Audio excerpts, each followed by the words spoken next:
Arun ice cream south India की highest selling ice cream brand and pan India top 5 ice cream में से एक है।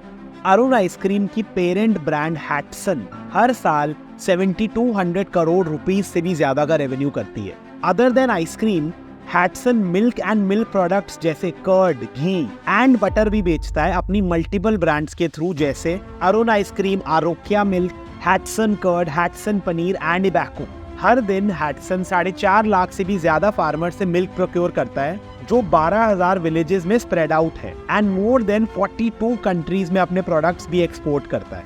क्या आप मानोगे कि ये वही कंपनी है जिसके फाउंडर अपने कॉलेज में मैथ्स में फेल हो गए थे एंड उन्हें अपना कॉलेज छोड़ना पड़ा था? आरजी चंद्रमोहन एक वेजिटेबल होलसेलर के बेटे हैं, जिनकी फैमिली की बुरी फाइनेंशियल कंडीशन की वजह से इन्हें अपनी लैंड को बेच के 13,000 रुपए मिले थे। उससे उन्होंने अरुण आइसक्रीम की शुरुआत करी थी पुशकार्ट्स या फिर ठेले लगा के। इस वीडियो में हम जानेंगे कि कैसे चंद्रमोहन ने 13,000 रुपए से बनाई 26,000 करोड़ रुपए की कंपनी। वो क्या बिजनेस स्ट्रेटजीज थी जिसके थ्रू इतनी heavily penetrated and saturated ice cream and milk market को चंद्रमोहन डोमिनेट कर पाए एंड इंडिया के 99th रिचेस्ट आदमी बन पाए with a net worth of $2.2 billion, यानी 19,000 करोड़ रुपए।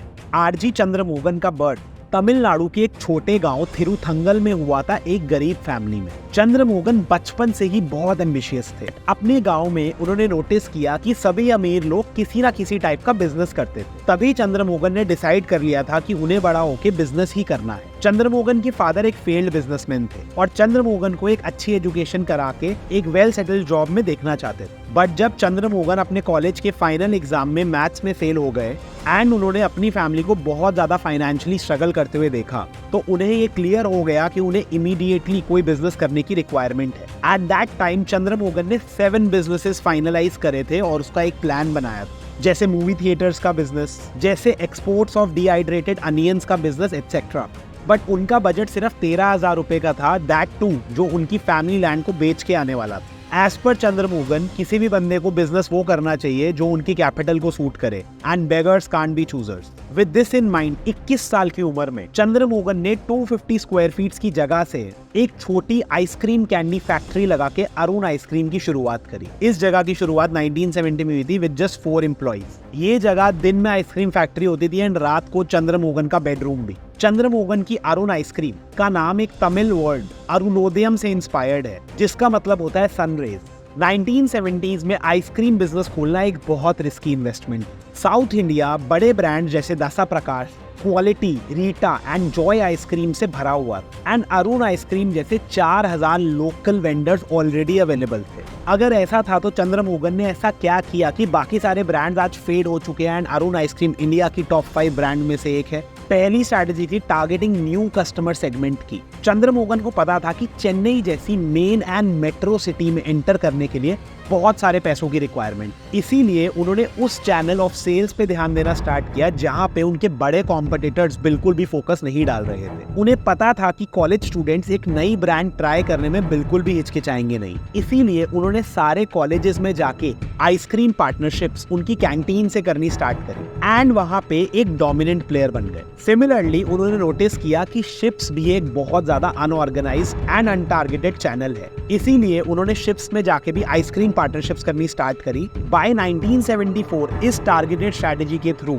अरुण आइसक्रीम ने 95% से भी ज्यादा मार्केट शेयर ले लिया था कॉलेज कैंटीन्स एंड शिप्स का।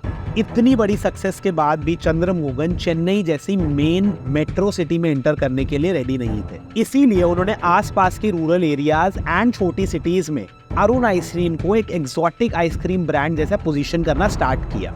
वो अपनी आइसक्रीम को फ्रेश क्रीम फ्रॉम मद्रास से पोजीशन करने लगे। इस स्ट्रेटजी के through Arun ice cream rural areas and cities में रहने वाले लोगों के लिए एक डेलिकेसी बन गई। बिफोर एंटरिंग चेन्नई, उन्होंने टियर 2 एंड 3 सिटीज जैसे पौंडीचेरी, मदुरई, शिवकाशी एंड कुंभकोणम में मार्केट डोमिनेंस गेन करी। दूसरी स्ट्रेटजी थी एक्सक्लूसिव आइसक्रीम पार्लर्स की। अरुण आइसक्रीम वो पहली इंडियन ब्रांड थी जिसने इंडिया में एक्सक्लूसिव आइसक्रीम पार्लर्स की शुरुआत करी थी। As famously said, necessity is the mother of all invention. Chandramohan starting में अपना रिटेल नेटवर्क फैलाना चाहते थे, लेकिन चंद्रमोहन के पास इतने पैसे नहीं थे कि वो हर रिटेलर को फ्रीजर खरीद के दे पाए जिसमें अरुण आइसक्रीम की आइसक्रीम स्टोर हो सकती हो। तभी से चंद्रमोहन एक ऐसे बिजनेसमैन की तलाश में थे जो अरुण आइसक्रीम को बेचने के लिए स्टार्ट टू एंड पैसे इन्वेस्ट करे। 1981 में एक ब्रेक थ्रू आया जब एक बिजनेसमैन ने अरुण आइसक्रीम का कस्टमर सर्वे किया और उनको अरुण आइसक्रीम की अमेजिंग क्वालिटी के बारे में बाकी कस्टमर से पता चला। इस बिजनेसमैन ने स्टार्ट टू एंड पैसे लगाने के लिए कमिट किया एंड यहीं से स्टार्ट होता है आइसक्रीम पार्लर का कॉन्सेप्ट। पहले आइसक्रीम पार्लर की सक्सेस के बाद अरुण आइसक्रीम ने फ्रेंचाइजी के थ्रू तेजी से एक्सपैंड किया, first within Tamil Nadu and then बाकी साउदर्न स्टेट्स जैसे कर्नाटका, केरला एंड आंध्र प्रदेश। ये सभी पार्लर्स इतने ज्यादा फेमस और सक्सेसफुल हो गए थे कि बहुत सारे फ्रेंचाइजी ओनर्स ने अपने बेटों का नाम अरुण भी रखना स्टार्ट किया। 1985 वो ग्लोरियस ईयर था जिसमें अरुण आइसक्रीम तमिलनाडु की हाईएस्ट सेलिंग आइसक्रीम ब्रांड बन गया एंड बाय 1999 अरुण आइसक्रीम के 700 आउटलेट से भी ज्यादा थे साउथ इंडिया रीजन में। उसी टाइम हिंदुस्तान यूनिलीवर जो क्वालिटी ब्रांड ऑफ आइसक्रीम्स को ओन करता था, अरुण आइसक्रीम को एक्वायर करना चाहता था, but Chandramohan had some other plan. Third strategy थी entry in the milk business. जैसे जैसे अरुण आइसक्रीम की सेल बढ़ने लगी, मिल्क की शॉर्टेज एंड प्राइस फ्लक्चुएशन से चंद्रमोहन परेशान होने लगे। इस प्रॉब्लम को दूर करने के लिए चंद्रमोहन ने मिल्क फार्मर्स से डायरेक्ट पार्टनरशिप करना स्टार्ट किया। ऐसा करते ही उनकी dependence milk supplier and milk cooperative से हट गई, क्वालिटी ऑफ मिल्क बढ़ गई एंड कॉस्टिंग ऑफ मिल्क कम हो गई। उनकी इस partnership and eventually milk business में एंटर करने पे चंद्रमोहन बोलते हैं कि आइसक्रीम में कंज्यूमर बेस बहुत बड़ा है बट मिल्क में फ्रीक्वेंसी बहुत ज्यादा हाई है as compare to ice creams. And dairy business एक 365 रिपीटेशन वाला बिजनेस है। फोर्थ स्ट्रैटेजी है प्रोडक्ट डिफरेंशिएशन की। 1995 में चंद्रमोहन ने डेयरी बिजनेस लॉन्च किया by the brand name of Arogya in Salem, Tamil Nadu. उस टाइम पे dairy business pan India government backed cooperatives जैसे Amul, Nandini, Mother Dairy and Milma dominate करते थे।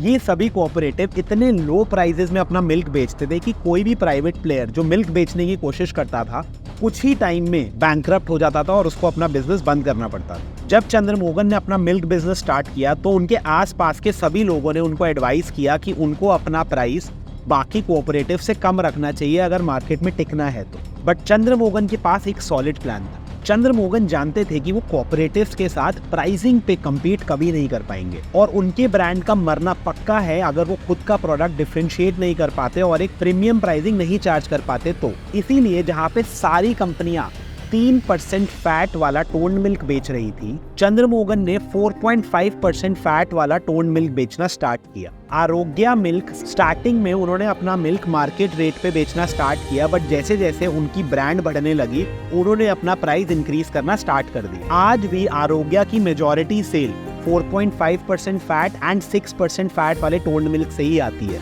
एज ऑलवेज चंद्रमोहन हर जगह इनोवेट करते हैं। चंद्रमोहन वर्ल्ड में ओनली प्लेयर हैं जिन्होंने thermal battery based milk freezing की टेक्नोलॉजी डेवलप करी है जो कि मिल्क कलेक्शन के इमीडिएटली बाद मिल्क को ठंडा रखती है और उसकी शेल्फ लाइफ एंड फ्रेशनेस को मेंटेन रखती है। आज आइसक्रीम बिजनेस हैटसन की ओवरऑल सेल का सिर्फ 11% है एंड बाकी सारा रेवेन्यू हैटसन को उसके डेयरी बिजनेस से आता है। चंद्रमोहन की सफलता की कहानी ये साबित करती है कि लगातार मेहनत, कठिन परिश्रम और नई सोच की कितनी ताकत होती है। एक छोटे गांव से शुरू होकर भारत के एक प्रमुख बिजनेसमैन बनने तक उनका ये सफर आपके और मेरे जैसे एंटरप्रेन्योर्स के लिए एक बहुत बड़ी मोटिवेशन है। ऐसी ही कुछ अमेजिंग सक्सेस स्टोरी है एक गरीब लड़के की जिसने Hyundai कार्स बनाई। आप इस राइट वाली वीडियो में जाके ये सारे बिजनेस लेसन सीख सकते हैं।